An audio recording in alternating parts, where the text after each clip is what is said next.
Hello everyone, this is Anju Sharma. Welcome to AS classes. पिछले video lecture में हमने क्या पढ़ा था? Quality of population in terms of education. किसी भी कंट्री की जो पॉपुलेशन है उसकी क्वालिटी जो होती है वो किस पे डिपेंड करती है? एजुकेशन पे डिपेंड करती है. एजुकेशन इन्फ्लुएंस और quality of population of country. जो एजुकेशन है वो इन्फ्लुएंस करती है पॉपुलेशन को. इन्फ्लुएंस का क्या मतलब है कि वो प्रभावित करती है. अगर एजुकेशन अच्छी नहीं होगी, अगर अनएजुकेटेड लोग होंगे तो वहाँ की जो पॉपुलेशन है वो भी अच्छी नहीं होगी और वो अच्छे से ग्रोथ नहीं कर पाएगी, अपनी कंट्री को ग्रोथ नहीं करवा पाएगी.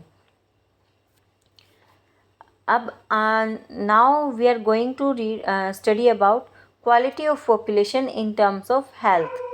तो इस वीडियो लेक्चर में हम क्या पढ़ने वाले हैं? We are going to study about quality of population in terms of health. Health कैसे इम्पोर्टेंट है किसी भी कंपनी की, किसी भी पॉपुलेशन की क्वालिटी के लिए हेल्थ कैसे इम्पोर्टेंट हो सकती है? Need of good health.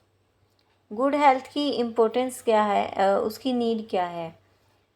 देखिए, इसे हम एक एग्जाम्पल से समझते हैं जो आपकी बुक में दिया गया है. आपकी बुक में एक एग्जाम्पल है मार्कर का, कि एक इंडस्ट्री है जो मार्कर बनाती है. अगर वहाँ के जो वर्कर हैं, अगर वो बीमार होंगे, वो अनहेल्दी होंगे, वो इंडस्ट्री में टाइम पे नहीं आ पाएंगे या बहुत सारी छुट्टियाँ मारेंगे, तो वहाँ पे प्रोडक्शन कैसे हो पाएगा? और अगर प्रोडक्शन नहीं होगा तो कंपनी को बहुत बड़ा लॉस होगा और वो ग्रोथ नहीं कर पाएगी, या ऐसा भी हो सकता है कि वो बंद ही हो जाए. तो अब हम समझते हैं what do you understand by good health. Good health से क्या समझते हैं आप कि अच्छी सेहत क्या होती है? Health is a multi dimensional factor. Health जो है वो एक मल्टी डायमेंशनल फैक्टर है. मल्टी डायमेंशनल कैसे है कि इसमें फिज़िकली भी आता है, सोशली भी आता है और मेंटली भी आता है.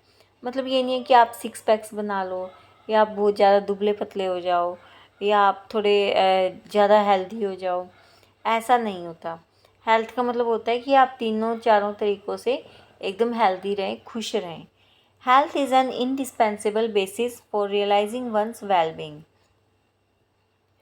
किसी की भी वेलबींग को रियलाइज़ करवाने के लिए जब वो हेल्थ इम्पोर्टेंट होती है. मतलब कि कोई बच्चा है या कोई भी इंसान है, उसे अपना अच्छा बुरा पता होना चाहिए, उसे पता होना चाहिए कि उसके लिए क्या अच्छा है, वो खुश रहना चाहिए, वो तीनों सेक्टर में अच्छा होना चाहिए, मेंटली, सोशली, फिज़िकली, तीनों सेक्शन में वो अच्छा होना चाहिए.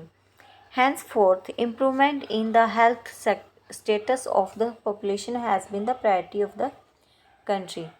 तो इसलिए जो हेल्थ का जो स्टेटस है उसमें इम्प्रूवमेंट किसी भी कंट्री की पॉपुलेशन के लिए उसकी प्रायोरिटी बन जाती है. मतलब कि कोई कंट्री है, उसकी जो पॉपुलेशन है, उसकी हेल्थ को इम्प्रूव करना ही उस कंट्री की प्रायोरिटी है, उसकी प्राथमिकता है. Now what have been done to achieve this. इसे अचीव करने के लिए क्या किया गया है? हेल्थ है जो एक इम्पोर्टेंट फैक्टर है क्वालिटी ऑफ पॉपुलेशन का, उसे अचीव करने के लिए, उसे हासिल करने के लिए क्या क्या किया गया है? अब यहीं से आपका क्वेश्चन बन जाता है, how health is indicating the quality of population of a country. किसी भी कंट्री की पॉपुलेशन की क्वालिटी को हेल्थ कैसे इंडिकेट करती है? what steps taken to improve the health condition of our population. हमारी पॉपुलेशन की हेल्थ कंडीशन को सुधारने के लिए कौन कौन से स्टेप्स लिए गए हैं? Improving the accessibility of health care. Accessibility क्या है? एसेसिबिलिटी का मतलब है कि लोगों तक पहुंच बढ़ाना, हेल्थ केयर की पहुंच को लोगों तक बढ़ाना. और family welfare and nutritional services. Family welfare का क्या हो गया? जैसे कि कोई मदर है जो टू बी मदर है, मतलब कि जो प्रेग्नेंट है, वो आंगनवाड़ी में जाती है, वहाँ पे उसे सप्लीमेंट्स दिए जाते हैं, उसे न्यूट्रिशनल सर्विसेज प्रोवाइड करवाई जाती हैं। तो ये हो गया हमारे पास family welfare with a special focus on the under privilege segment. Under privilege segment जो होता है उसके ऊपर स्पेशल फोकस किया जाता है। हमारी जो कंट्री है, कोई भी कंट्री है, उसमें 2 सेगमेंट्स होते हैं, अंडर प्रिविलेज्ड और प्रिविलेज्ड। प्रिविलेज्ड कौन से होते हैं? जो अपर होते हैं, मतलब कि उनकी जो नंबर है वो बहुत कम नंबर है प्रिविलेज्ड लोगों का। But under privilege segment is a large section of our country. जो अंडर प्रिविलेज सेगमेंट है वो हमारी कंट्री की पॉपुलेशन का एक बहुत बड़ा सेक्शन है। क्या यहाँ पे आपको फैमिली वेलफेयर समझ में आ गया है? फैमिली वेलफेयर का जैसे कि हमने अभी पीछे पढ़ा भी था कि वर्शियस और वर्टियस साइकिल हमने पढ़ा था कि अगर पेरेंट्स हेल्दी हैं तो आगे उनकी जो आगे वाली जनरेशन है, आने वाली जनरेशन्स है, वो भी हेल्दी रहेंगी और वो भी अच्छे से काम कर पाएंगी। तो ये हमारे पास था वर्टियस साइकिल। अंडर प्रिविलेज सेगमेंट कौन सा था हमारे पास? जो एक प्रिविलेज्ड होते हैं जिनके पास पैसा है, जो रिच हैं, वो अपनी हेल्थ का ख्याल रख सकते हैं। लेकिन जो अंडर प्रिविलेज्ड हैं, जो रिच नहीं हैं, जो लोग जिनके पास इतना पैसा नहीं है कि वो अपनी हेल्थ के ऊपर खर्च कर सकें, उनके लिए जो ये है वो स्पेशल स्टेप्स लिए गए हैं। तो अंडर प्रिविलेज्ड लोगों के लिए जो है वो प्राइमरी हेल्थ सेंटर्स खोले गए, कम्युनिटी हेल्थ सेंटर्स खोले गए। यहाँ पे आप देख सकते हैं कि 2014 से जो हमारे पास डेटा है वो 2014 से लेके 2021 तक का डेटा हमारे पास है कि जो प्राइमरी हेल्थ सेंटर्स खोले गए, कम्युनिटी हेल्थ सेंटर्स खोले गए, डिस्पेंसरीज खोली गई, बेड्स जो गवर्नमेंट जो हॉस्पिटल्स होते हैं वहाँ पे बेड्स का अरेंजमेंट किया गया। जो डॉक्टर्स हैं, जो रजिस्टर्ड डॉक्टर्स हैं, वो पहले हमारे पास 2014 में इतने थे और 19 तक हमारे पास इतने हो गए। जो नर्सिंग पर्सनल है, ANM, RN और RM, LHB है, वो पहले हमारे पास इतने थे और आज हमारे पास कितने हो गए? 3,51,4300 ऐसा कुछ नंबर है जो अब आज की डेट में हमारे पास इतने नर्सिंग। कुछ डेटा आगे पीछे हो सकता है, ये आप अपनी बुक में एक बार पढ़ लीजिएगा। तो ये कुछ स्टेप्स थे जो लिए गए हैं। अगर आपके पास ये क्वेश्चन आ जाता है, what steps taken to improve the health condition of our population, तो उसमें आप ये वाली लाइन ज़रूर लिखेंगे, इम्प्रूविंग द एक्सेसिबिलिटी, क्योंकि ये लाइन बहुत इंपॉर्टेंट है। आप क्वेश्चन ही यहाँ से स्टार्ट करना। नेक्स्ट है हमारे पास कि इनके आउटकम्स क्या क्या आते हैं हमारे पास, मतलब कि रिज़ल्ट्स क्या क्या आते हैं। जो ये स्टेप्स लिए गए उनके रिज़ल्ट्स क्या क्या मिले हमें। Increase the life expectancy to over 68.3 in 2014। जो लाइफ एक्सपेक्टेंसी होती है, लाइफ एक्सपेक्टेंसी क्या है? The average number of years which a person going to live, कि जो एक इंसान है वो कितने साल जीता है, उसके एवरेज ईयर्स कितने हैं। पहले ये हमारे पास कितना था? 36 ईयर्स था, लेकिन 2014 में हमारे पास कितना हो गया? 68.3 ईयर्स हो गया हमारे पास। Infant mortality rate IMR has come down from 147 in 1951 to 34 in 2016। IMR हमारे पास होता क्या है? इन्फेंट मोर्टेलिटी रेट हमारे पास है क्या कि जब कोई बच्चा 1 साल होने से पहले ही जो बच्चे मर जाते हैं उसे बोलते हैं IMR। IMR हमारे पास 1951 में 147 था, लेकिन 2017 तक हमारे पास कितना रह गया? ये 34 रह गया।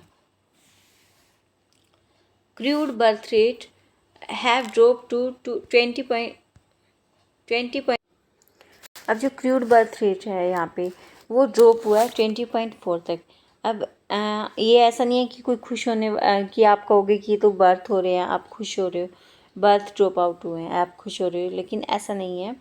जो क्रूड बर्थ रेट है, मतलब कि 1000 लोग जो पैदा हुए हैं, 1000 लोगों पे कितने बच्चे पैदा हुए हैं, वो जो रेट है हमारा वो कम हो गया है कि 1000 आप समझे हो ये कि 1000 बर्थ रेट जो है वो 1000 लोगों पे कितने पैदा हुए हैं, तो वो हमारे पास कम हो गया है।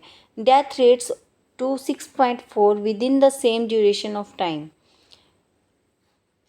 जो डेथ रेट है वो सेम टाइम में कितना हो गया हमारे पास 6.4 रह गया हमारे पास। Increase the life expectancy and improvement in child care. Life expectancy हम जैसे पहले पढ़ चुके हैं फर्स्ट पॉइंट में कि ये अब हमारे पास इतनी हो गई है 2014 में। तो यहाँ पे क्या है, increase in life expectancy and improvement in child care. यहाँ पे क्या है, बच्चे की लाइफ एक्सपेक्टेंसी की बात की गई है और उसकी जो केयर है, जो हेल्थ केयर है, उसमें इम्प्रूवमेंट की बात की गई है। Increase in longitude of life is an indicator of good quality of life marked by self confidence। तो जो बर्थ पेस है वो कम हो गया है हमारे पास 20.4।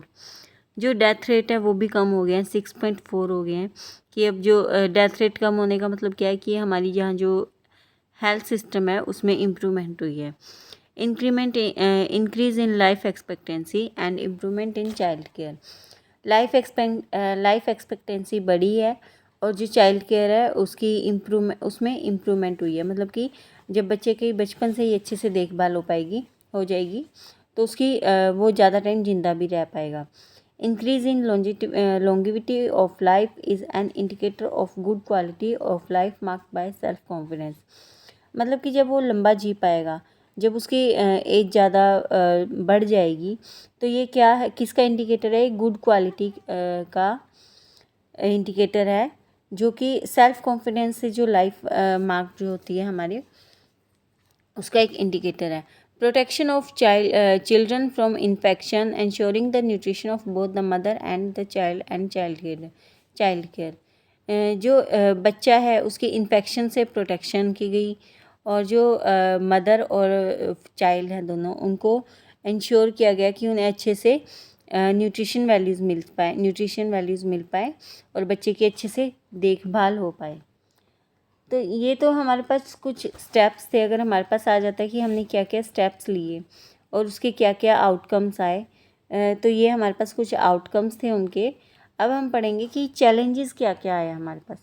There are many places in India which do not have even these basic facilities. ये जो हेल्थ सिस्टम है वो अनइवनली तरीके से स्प्रेड हुआ कंट्री में, कि मतलब कि कुछ लोगों के पास पहुंच पाया, कुछ के पास नहीं पहुंच पाया। जैसे कि हमारे पास एजुकेशन सिस्टम में हुआ था कि जो एजुकेशन है वो अनइवनली डिस्ट्रीब्यूट हुई। इसी तरीके से हेल्थ सिस्टम में भी ऐसा ही हुआ कि कुछ प्लेसेस हैं इंडिया के जहाँ पे तो बहुत ज़्यादा पहुँची है, मतलब बिल्कुल अच्छे तरीके से पहुँची है, लेकिन कुछ ऐसे एरियाज़ हैं जहाँ पे वो बिल्कुल भी नहीं पहुँची है। तो ये एक बहुत बड़ा चैलेंज है जहाँ पे अनइवनली तरीके से, जैसे कि हमारा जो रूरल एरिया है वहाँ पे हेल्थ सिस्टम कुछ पहुँच गया है, कुछ जगह नहीं पहुँचा है, लेकिन जो अर्बन एरियाज़ हैं हमारे, वहाँ बहुत अच्छे से चल रहा है हमारा health system. Only 381 medical colleges in the country and 301 dental colleges। हमारी जो कंट्री है उसमें मेडिकल कॉलेज सिर्फ और सिर्फ 381 हैं और जो डेंटल कॉलेज हैं हमारे पास वो सिर्फ 301 हैं। Just 4 states like Andhra Pradesh, Karnataka, Maharashtra and Tamil Nadu have the maximum number of college. ज़्यादा जो मेडिकल कॉलेज हैं वो सिर्फ हमारे पास 4 स्टेट में है, आंध्र प्रदेश, कर्नाटक, महाराष्ट्र और तमिलनाडु में। तो यहाँ तक हमारा ये वीडियो लेक्चर हमारा कंप्लीट होता है, quality of population in terms of health. तो अब कल के वीडियो लेक्चर में हम पढ़ने वाले हैं कि अनएम्प्लॉयमेंट क्या है, अनएम्प्लॉयमेंट के टाइप्स क्या क्या हैं। तो अगर आपको यहाँ तक ये वीडियो लेक्चर पसंद आया होगा तो don't forget to like, share and subscribe.